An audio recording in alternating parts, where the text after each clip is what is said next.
আসসালামু আলাইকুম। রমজান মাস পবিত্র মাস। রমজান মাস ইবাদতের মাস। রমজান মাস আল্লাহর সন্তুষ্টি অর্জনের মাস। আমরা ইবাদত করি আল্লাহর জন্য, আল্লাহর সন্তুষ্টি অর্জনের জন্য এবং আল্লাহকে খুশি করানোর জন্য। কিভাবে আল্লাহর সন্তুষ্টি অর্জন করতে পারি? সম্মানিত সুধী, আমরা কিভাবে আল্লাহর সন্তুষ্টি অর্জন করতে পারি?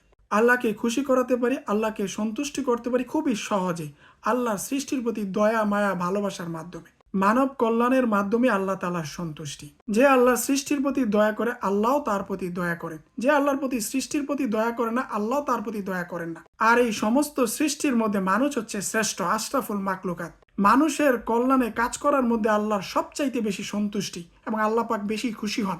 সম্মানিত সুধী, সমস্ত পৃথিবীর মধ্যে আল্লাহর কাছে সবচাইতে প্রিয় মানুষকে আমরা কি জানি? সমস্ত পৃথিবীতে আল্লাহর কাছে সবচাইতে প্রিয় মানুষ সে যে মানুষের উপকারে সবচাইতে বেশি আসে। আল্লাহর কাছে সে সবচাইতে প্রিয়। আল্লাহ রাসূল বলেন, ক্বালা রাসূলুল্লাহ সাল্লাল্লাহু আলাইহি ওয়াসাল্লাম, আহাব্বুন নাস ইলাল্লাহি আনফাহুম লিন-নাস। আহাব্বুন নাস ইলাল্লাহি আনফাহুম লিন-নাস। আল্লাহ রাসূল বলেন, আল্লাহর কাছে সবচাইতে প্রিয় মানুষ সে, এই পৃথিবীতে আল্লাহর কাছে সবচাইতে প্রিয় মানুষ সে যে মানুষের উপকারে সবচাইতে বেশি আসে।